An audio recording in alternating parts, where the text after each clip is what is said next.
కాదు. Okay, Jaganmohan Reddy fail అయ్యాడు. మీరు ఇప్పుడు ప్రాతిపదిక ఏంది మీరు ముగ్గురు కలవటానికి? మీరు హోదా విషయమో, ప్యాకేజ్ విషయమో, 10 రైళ్లు ఎక్కువ విషయమో, 4 ఐఐటీలు ఎక్కువ విషయమో, లేకపోతే ఇంకొక 4 ఎయిమ్స్ పెట్టమనో ఏదో ఒక ప్రాతిపదిక అనేది ఎంచుకొని ఉండాలి కదా, ఒక లిస్ట్ రాసుకొని ఉండాలి కదా. ఢిల్లీలో 36 గంటలు కూర్చొని ఉన్నారు కదా, 72 గంటలు కూర్చొని ఉన్నారు కదా, ఏదో లిస్ట్ చేసి ఉంటారు కదా. సార్ అన్నిటికంటే ఇంపార్టెంట్ ఏంటంటే ఈ రౌడీల చేతిలోంచి రాజ్యాన్ని మళ్ళీ వెనక్కి తీసుకొని ప్రజాస్వామ్యాన్ని రక్షించాలి.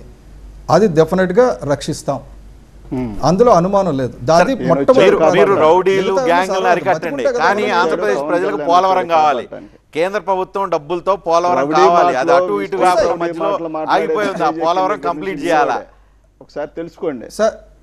ఇక్కడ అడుగుతా ఉంది ప్రత్యేక హోదా పైన అనిల్ యాదవ్ అని చెప్పారండి. Anil Yadav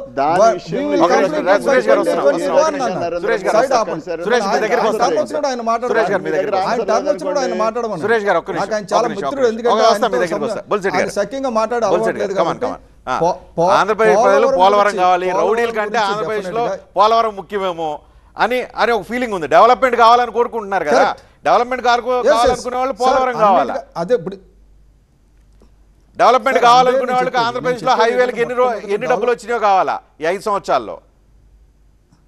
correct sir. ఇప్పుడు రజనీ గారు పోలవరం పూర్తి అవ్వాలంటే వీళ్ళ వల్ల కాదండి. ఎందుకు కాదంటే వాళ్ళు వచ్చిన దగ్గర నుంచి పోలవరం రివర్స్ లోనే పరిగెడుతుంది తప్ప ఫార్వర్డ్ పరిగెట్ల. పోలవరం పూర్తి చేసి ఉంటే అక్కడ అవకతవకలు జరిగినా జైల్లో పెట్టొచ్చు. పోలవరం పూర్తి చేసి ఉంటే కేంద్ర ప్రభుత్వ పర్యవేక్షణలో జరుగుతుంది కాబట్టి అవసరమైతే రాష్ట్ర ప్రభుత్వాన్ని లెఫ్ట్ లెగ్ లో కొట్టేసి కేంద్రం ఆధీనంలోకి తీసుకొని పనులు చేసేయచ్చు. 5 సంవత్సరాలు అయిపోయేది. అనిల్ కుమార్ యాదవ్ గురించో అంబటి రాంబాబు గురించి ఎందుకు ఆలోచించాలి? ఒకే ఒక సార్ జగన్మోహన్ రెడ్డి గారికి నిజంగా చిత్తశుద్ధి ఉంటే ఇది వరకు కేంద్రం చేయాల్సిన పని మనం ఎందుకు తీసుకున్నామని చాలా మీటింగుల్లో చెప్పిన జగన్మోహన్ రెడ్డి గారు రాగానే కేంద్రానికి ఇచ్చేసి నాకు 3 సంవత్సరాలు కంప్లీట్ చేయండి అంటే సరిపోయేది. అలా చేయలా. ఎందుకంటే ఈయనకు పగ తీర్చుకోవడం, కూల్చడం వీటి మీద ఇంట్రెస్ట్, ఆ ఫ్యాక్షన్ మీద ఇంట్రెస్టే తప్ప డెవలప్మెంట్ లేదు. ఇప్పటికీ చూడండి, రాయలసీమ నాశనం చేసి వచ్చి విశాఖపట్నం అభివృద్ధి చేసిన విశాఖపట్నం దగ్గర బోర్డు తగిలిస్తాడు. రాయలసీమ డెవలప్ చేయాలంటే విశాఖపట్నంలో మాత్రం రాజధాని కట్టేస్తారు. 2014 నుంచి 19 దాకా ఉంది మీ వాడే కదా. అడిగాడండి మీరు నాతో ఎందుకు మాట్లాడతారండి? మీరు ఎంపీగా ఎప్పుడైనా కేంద్రంలో నోరిప్పారా? నరేంద్ర మోడీ దగ్గరికి అడగాలి కదా. దాని తర్వాత వచ్చిన జగన్మోహన్ రెడ్డి గారి గురించి మాట్లాడుతున్నావు. ఎప్పుడైనా నోరిప్పారా? దాని గురించి జగన్మోహన్ రెడ్డి గారి గురించి మాట్లాడుతున్నావు. 2014 నుంచి 19 దాకా ఉన్నారు. 2014 నుంచి 19 దాకా ఉన్నారు. ప్రత్యేక హోదా 15 నుంచి 20 సంవత్సరాలు 15 సంవత్సరాలు మాట్లాడుతున్నారు. మీరు కదా, పవన్ కళ్యాణ్ కదా, మీరు కదా, చంద్రబాబు నాయుడు కదా, మీరందరూ కలిసారు లేదా? మరి ఏ రకంగా వాళ్ళు అనైతికంగా పొత్తులు పెట్టుకొని మాట్లాడతారు? ఏ రకంగా మళ్ళీ కలిసి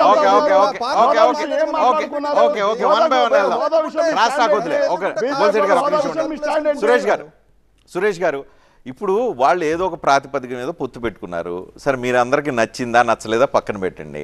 మీ ఫెయిల్యూర్స్ ఏవైతే ప్రస్తుతం ఈ 5 సంవత్సరాల్లో వైఎస్ఆర్సీపీ ప్రభుత్వం ఫెయిల్యూర్సే మా ఎజెండా అంటున్నారు. ఏం ఫెయిల్యూర్స్ అంటే 600 హామీలు ఇచ్చి పట్టుమని 6 హామీలు నెరవేర్చండి. చంద్రబాబు నాయుడు ఏం పాస్ అయ్యాడు? నరేంద్ర మోడీ గారి దగ్గరికి వెళ్ళి ఆయన నరేంద్ర మోడీ గారు అపాయింట్మెంట్ నాకు ఎప్పుడు కావాలంటే అప్పుడు దొరుకుతా ఉందని మాట్లాడిన పవన్ కళ్యాణ్ ఏమయ్యాడు? 10 కాదు 15 సంవత్సరాలు ప్రత్యేక హోదా కావాలని చెప్పి 14 ఎలక్షన్లో మాట్లాడిన పవన్ కళ్యాణ్ కావచ్చు, చంద్రబాబు నాయుడు కావచ్చు, ఇదే నరేంద్ర మోడీ గారు కావచ్చు, వీళ్ళందరూ ఏమయ్యారు? ఏం చూసుకొని నరేంద్ర మోడీ గారు వీళ్ళందరూ జాయిన్ అయ్యారు? సమాధానం చెప్పాల్సిన అవసరం ఉంది. 2014 విషయంలో 2014 వీళ్ళే కదా మోసం చేసింది. రైట్. సురేష్ గారు, బొలిశెట్టి గారు, దేశం నరేంద్ర మోడీ నాయకత్వంలో గత 10 సంవత్సరాల్లో ఏ స్థాయిలో వెళ్ళింది అనేది లెక్కలతో సహా పర్సంటేజ్ల తర్వాత డీటెయిల్గా చెప్పారు. మీరు అంగీకరించరా? వాటిని ఒప్పుకోరా? సరే, నేను ఒక మాట చెప్తాను వినండి.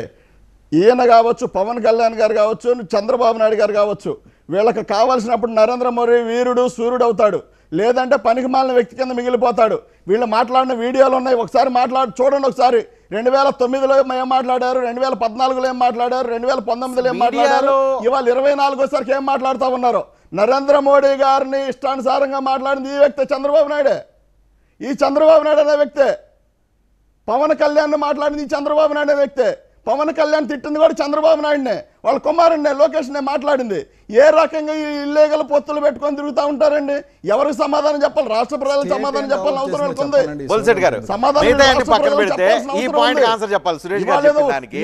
వైఎస్ఆర్సీపీ కాదు ఫెయిల్ కాదు అయిందని సురేష్ గారు మీరు ఒక్క నిమిషం చెప్పండి. వెయిట్.